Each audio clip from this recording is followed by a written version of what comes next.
நம்ம உலகத்துல மிக மோசமான தீமைகள். மக்களை அழித்துக் கொண்டிருக்கிற, அவர்கள் வாழ்க்கையை மொத்தமா அழிச்சு வேலைய பண்ற 2 முக்கியமான விஷயங்கள். ஒண்ணு போர்னோகிராஃபி. இன்னொன்னு எல்ஜிபிடிக்யூ. ஏன் அப்டின்னா, இந்த 2 விஷயங்களும் நமக்கு இயற்கையாக கொடுக்கப்பட்டிருக்கிற நம்மளுடைய பாலியல் தேவைகளை, அத அப்யூஸ் பண்ற மாதிரி போறாங்க ரோட்ல அப்டியே. இப்ப 2 பேர் பெட்ரூம்ல பண்ற வேலைய இவங்க ரோட்ல பண்ணிட்டு இருக்காங்க.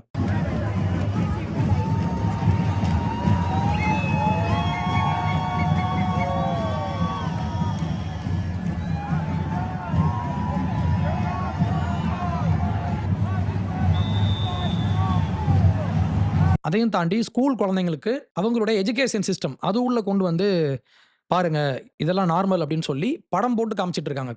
நான் பேசியிருப்பேன் இதெல்லாம் பத்தி. நீங்க பாருங்க. Here we go. Having a isn't what makes you a பாட் தான் அதனுடைய உச்சம் தான் அந்த அந்த உறவு. இவங்க என்ன பண்றாங்க, அந்த உறவ ஒரு ஸ்டூடியோக்குள்ள லைட்லாம் போட்டு, அங்க அவுத்து போட்டு அவங்க பண்ணும்போது என்ன ஆகுதுன்னா, இது ஒரு சிமுலேட்டட் வேர்ல்டு. இப்போ நீங்க அந்த கன்டென்ட்ட பார்க்குறீங்கன்னா, if you go to a porn website அங்க உங்களுக்கு கிளாஸ் ஹவுஸ் மாரி இருக்கு, நம்ம ஊர்ல. அது வந்து ஒரு அம்யூஸ்மென்ட் பார்க். ஓகே. அதுல என்னன்னா, இதுவரைக்கும் நீங்க பிசிக்கலா நேர்ல போய் பார்த்திருந்த எல்லா விஷயத்தையும் நீங்க விர்ச்சுவலா பண்ண முடியும். For example roller coaster. அவங்களோட இன்டர்வியூ நான் கேட்டிருக்கேன். முக்கியமாக ஜோஷுவா ப்ரூம்ன்ற ஒருத்தர் இருக்காரு. அவரு இப்போ அந்த இண்டஸ்ட்ரிய விட்டு வெளிய வந்துட்டாரு. இன்னொருத்தங்க ஜென்னா பிரெஸ்லி அப்படின்ற ஒரு ஆக்ட்ரஸ். இந்த 2 பேரும் முக்கியமானவங்க. நீங்க நெறைய போர்ன் ஸ்டார்ஸ் அவங்களோட இன்டர்வியூ நான் கேட்டிருக்கேன். முக்கியமாக ஜோஷுவா ப்ரூம்ன்ற ஒருத்தர் இருக்காரு. அவரு இப்போ அந்த இண்டஸ்ட்ரிய விட்டு வெளிய வந்துட்டாரு. இன்னொருத்தங்க ஜென்னா பிரெஸ்லி அப்படின்ற ஒரு ஆக்ட்ரஸ். இந்த 2 பேரும் முக்கியமானவங்க. நீங்க முடிஞ்சா அவங்களோட இன்டர்வியூ கேட்டு பாருங்க. அவங்க சொல்லுவாங்க. எந்த ஒரு போர்ன் பெர்ஃபார்மரும் ஹெராயின், கொக்கைன் அப்படின்ற மாதிரியான போதை மருந்து எடுக்காம அவங்க அந்த ஸ்டூடியோ உள்ள போக மாட்டாங்களாம். அங்க முக்கியமாக அந்த கேங் பேங் பண்றது, த்ரீசம், ஃபோர்சம் இந்த மாதிரி அருவருப்பான விஷயங்கள்லாம் பண்ணும்போது சொல்றாரு, அந்த பெண்கள நம்ம லிட்டரலா அபியூஸ் பண்ணிட்டு இருக்கோம். இது வந்து ஒரு லீகலைஸ்ட் அபியூஸ்ன்னு அவரு சொல்றாரு. அந்த பெண்களுடைய வாழ்க்கைலாம் பார்த்தீங்கன்னா, அவங்க ரொம்ப அழகா இருக்காங்க.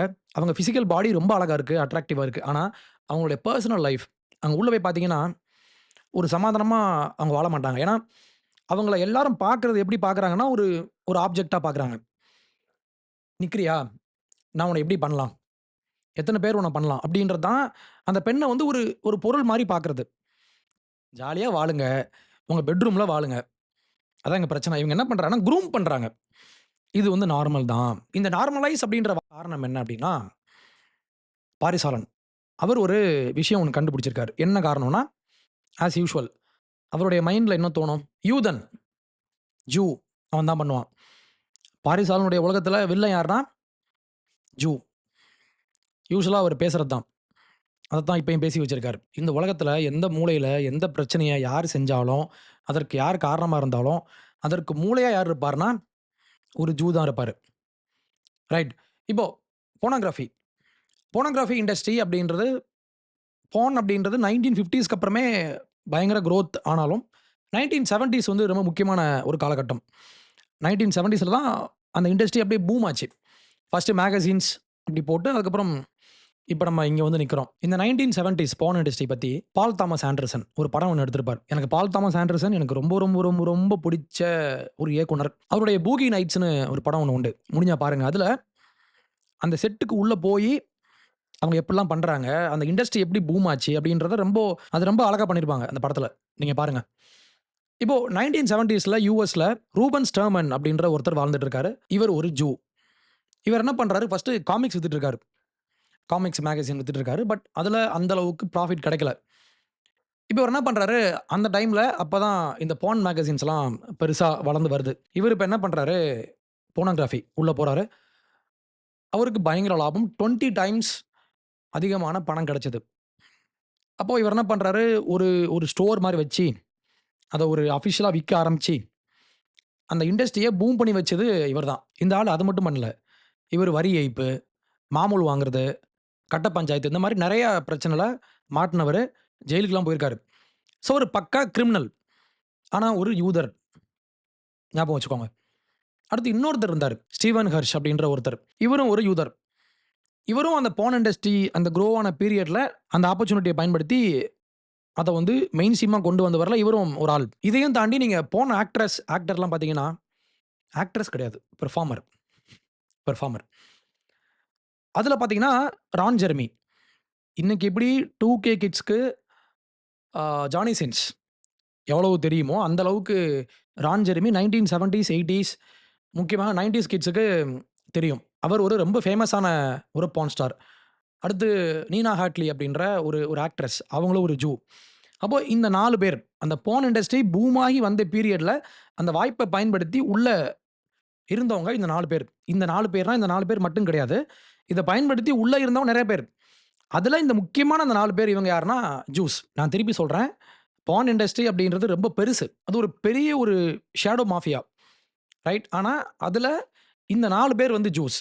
4 பேரும் முக்கியமான ஆட்கள். நீங்க அப்படியே இன்னைக்கு வாங்க. இன்னைக்கு பார்ன் இண்டஸ்ட்ரிய பொறுத்தவரைக்கும், அதுல நம்பர் 1 யாருன்னா, Pornhub. Pornhub அப்படின்றது ஒரு பிராண்ட். ஓகே. இந்த Pornhubப ஓன் பண்ற கம்பெனி பேர் வந்து எய்லோ. ஏஒய்எல்ஓ எய்லோ. இந்த எய்லோ அப்படின்ற ஒரு ஹோல்டிங் கம்பெனிக்கு கீழ நெறைய பிராண்ட்ஸ் இருக்கு. அந்த பிராண்ட்ஸ்ல நான் சொல்றேன். இந்த பிராண்ட்லாம் கண்டிப்பா எல்லாருக்கும் தெரியும். ஒண்ணு Pornhub, அப்புறம் YouPorn அப்படின்ற ஒரு வெப்சைட்டு, RedTube, Tube8 இதெல்லாம் தாண்டி சப்ஸ்கிரிப்ஷன் பேஸ்ட் மாடல்.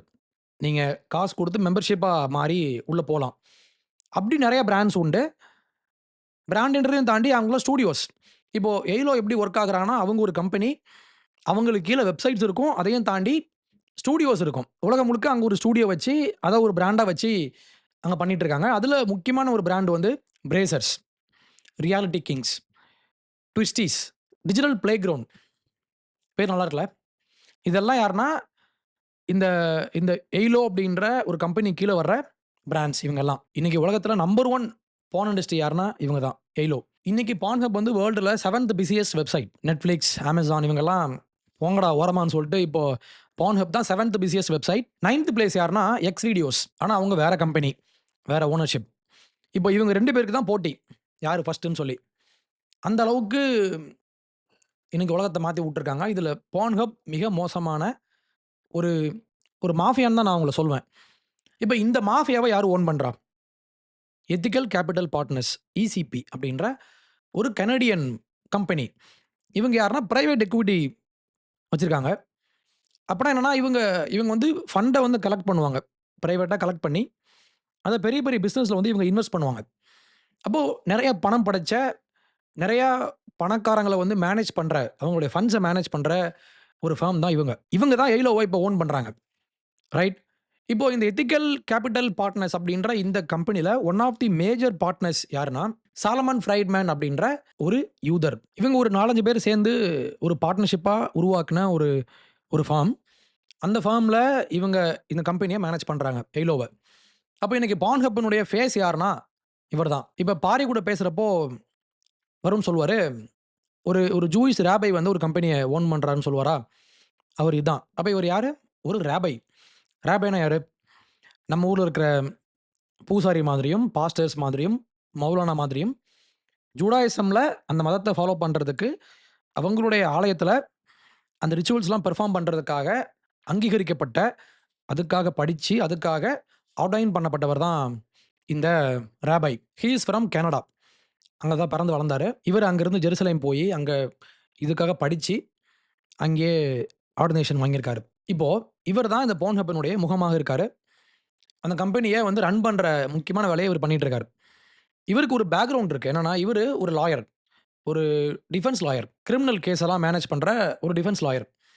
இவர் என்ன பண்றாரு, இவருடைய லீகல் அந்த பேக்கிரவுண்ட பயன்படுத்தி இவர் என்ன பண்றாரு, இவர் Pornhubப வாங்குறதுக்கு ஒரு சில காரணங்கள் இருக்கு. ஆக்சுவலி Pornhub மேல நெறையா கேஸ்லாம் வந்துச்சு. அவங்க நெறைய சின்ன குழந்தைங்கள பயன்படுத்துறாங்க. அண்டர் ஏஜ் அவங்கள பயன்படுத்துறாங்க. அவங்கள அபியூஸ் பண்றாங்கன்ற மாரி நெறையா கேஸ்லாம் போட்டாங்க. இப்ப இவர் என்ன பண்றாரு, உள்ள வந்து இவர் சொல்றாரு, உள்ள வந்து அந்த கம்பெனிய ஃபுல்லா அந்த லீகல் ஃப்ரேம்வொர்க்குள்ள கொண்டு வந்து, இப்போ ஒரு பொண்ண இவங்க ஹையர் பண்றாங்கன்னா, அவங்கள வந்து அவங்களுடைய கன்சென்ட்ட வந்து இவங்க டாக்குமெண்ட் பண்ணி, அவங்க ஏஜ் அத வெரிஃபை பண்ணி, அத ஒரு லீகல் டீம் வச்சு லீகலைஸா உள்ள கொண்டு வரணும் அப்படின்றது தான் இவருடைய நோக்கம். பண்றது ஒரு கேவலமான வேல. இதுல இது வேற. பேட்ரிக் பெட் டேவிட்ன்ற ஒருத்தர் இருப்பாரு. நீங்க பார்த்துருக்கலாம் அவர. பேட்ரிக் ஒரு கன்சர்வேட்டிவ் வலதுசாரி. இவரு அங்க போய் உட்கார்ந்து பேசுறாரு.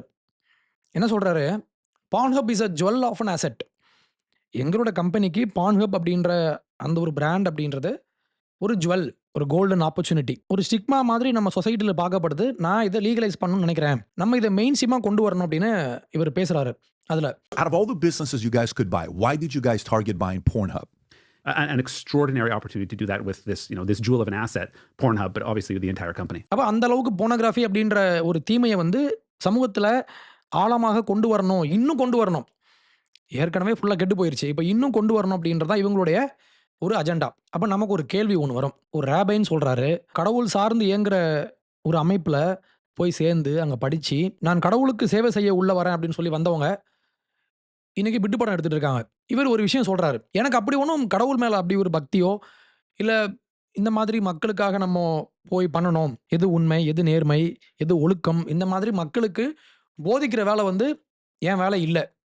அவரே சொல்றாரு பாருங்க. Even before his ordination in Jerusalem, however, he knew he wasn't going to be a rabbi. அடுத்த கொட்டேஷன்ல. I didn't want to be ministering to people.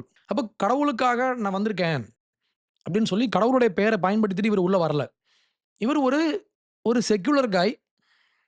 ஒரு பிராண்ட் மட்டும் ராபை அப்படின்ற ஒரு பிராண்ட உள்ள வச்சுக்கிட்டு, இன்னைக்கு உலகத்துல மிக மோசமான ஒரு ஆக்குபேஷன் ஒண்ணு இருந்தா இதான். ஒரு மொத்த ஜெனரேஷனையும் கெடுக்கிற ஒரு வேலைய அழகா பண்ணிட்டு இருக்காங்க. இப்போ ஒரு கேள்வி ஒண்ணு வரும். இவரு 2023ல இந்த கம்பெனிய வாங்குறாரு. அக்வயர் பண்றாங்க. இப்போ ஒரு 2 இயர்ஸ்க்கு முன்னால வரைக்கும் அந்த கம்பெனிக்கு பெயர் MindGeek. MindGeek அப்படின்ற ஒரு கம்பெனிய இவங்க அக்வயர் பண்ணி, அதுக்கு எய்லோ அப்படின்ற ஒரு பிராண்ட் பண்ணி இவங்க இப்ப வச்சிருக்காங்க. MindGeekஅ யாரு வச்சிருந்தா அப்படின்னா, இங்க தான் ட்விஸ்ட். இப்ப பாரிஸ் ஆலன் பேசுறாருல்ல, ஜூ பாத்தீங்களா?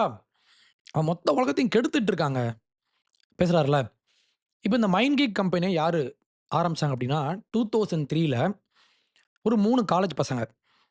காலேஜ் படிக்க போனவங்க எங்கன்னா, இன் கனடா. அவங்க ஒரு 3 வெப்சைட்ஸ் ஆரம்பிக்கிறாங்க. Jug world, A listing.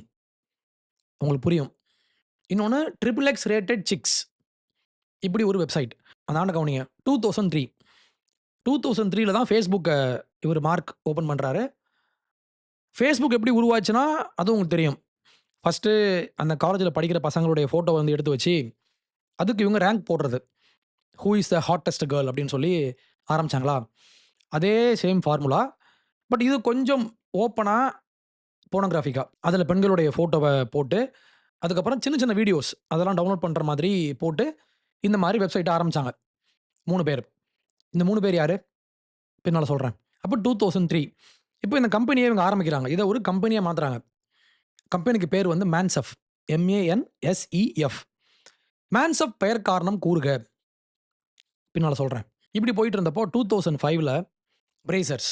இன்னைக்கு உலகின் மிக முக்கியமான ஒரு பிராண்ட் பிரேசர்ஸ். ஃபெரஸ் ஆண்டூன் அப்படின்ற ஒருத்தர் அந்த கம்பெனியை ஃபவுண்ட் பண்றாரு. அதை உருவாக்கி அதை ஒரு வெப்சைட்டா லான்ச் பண்றாரு 2005ல. இந்த ஃபெரஸ் ஆண்டூன் அவருக்கு ஒரு தம்பி இருந்தாரு, மார்க் ஆண்டூன். இவங்க 2 பேரு, இந்த 3 பசங்க.